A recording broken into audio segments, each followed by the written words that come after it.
This is Ian McKenzie with Average Bros Fit Media, and I have another amazing transformation story for you guys today.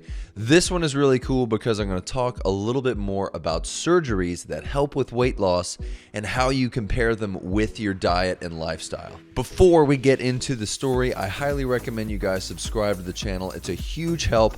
I'd love to have your support. All these stories and all of these interviews are here to give you guys the true inspiration on how to become your own fitness hero without the need of a trainer. So the lady's name is Tash, right? And the story that she has is utterly incredible. She has been through so much, and so much trial and error has led her to a point where she has created for herself this incredible transformation that I think you guys would love to learn about. And I'm going to detail her story as best I can because the timeline is a little bit confusing, but what she did that was such a huge dramatic change is she got the gastric sleeve. And I am sure you guys have heard about this at some point in your life, but what she was able to do is figure out how to change her diet and her workout in accordance with this surgery before and after, and she was able to maintain certain changes given these surgeries, right? So before she even got the surgery, she started experimenting with diet and exercise, and she did a complete overhaul.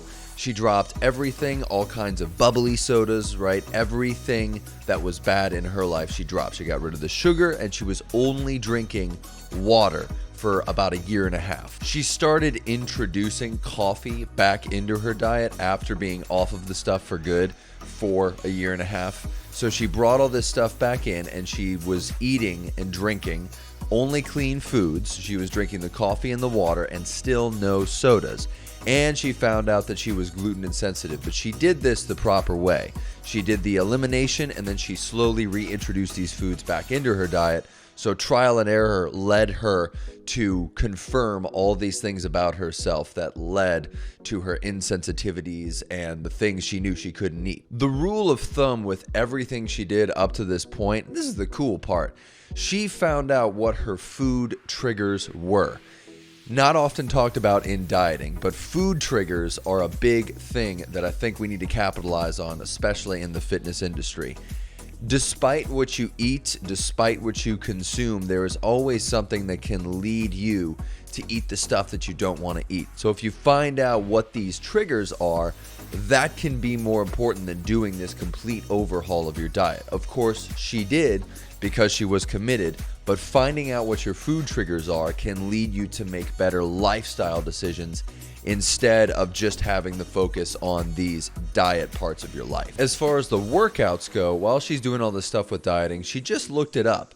She accessed it online. She tried new things out. She did all this without a trainer. Probably led her to do a lot of variety in her exercise, a lot of full body stuff. So she was doing it properly. You research and then you apply. Even if you don't know if it's completely true, you do this and you figure out what you like, what you don't like, and usually the things you like are going to be the stuff that gives you the best results. In 2018, she started down the road of keto to attack some of her food allergies and shed off some of the weight. She did it in a way that I completely agree with. She didn't do this high-fat approach to keto. She did the low-carb approach to keto. Two completely different things in my mind. She was more focused on just lowering the carbohydrates as opposed to getting rid of something completely, right? And going too high in the fat. That is a way that I see keto working for people. If you do it from the low carb perspective, you're going to get somewhere because you are being more gradual about it. You're not being as extreme, and it'll still work the way you want it to. So once 2019 hit, this is when her battery of surgeries kind of started. She had the gastric sleeve.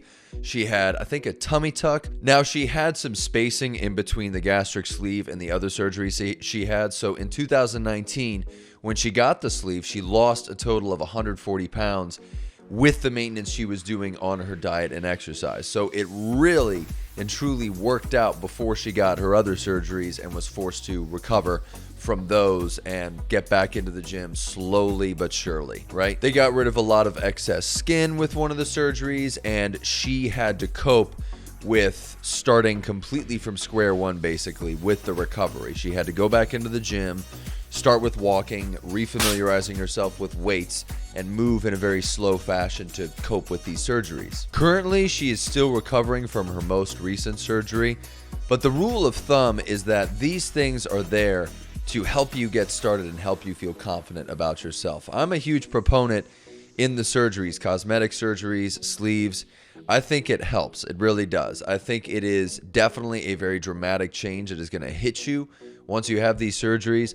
But man, I got to tell you, it is something that allows you to have a greater quality of life. So I'm all for it. So key thing here for Tash to sum up her entire transformation, which is utterly incredible. What she did is amazing. It was all about maintenance. She continued doing these things despite the surgeries. Even though she had to recover, she would go back into the gym and she would completely allow herself to go back, start over, and keep progressing toward this ultimate goal she had of completely changing herself. That's really it, you guys. That is her transformation.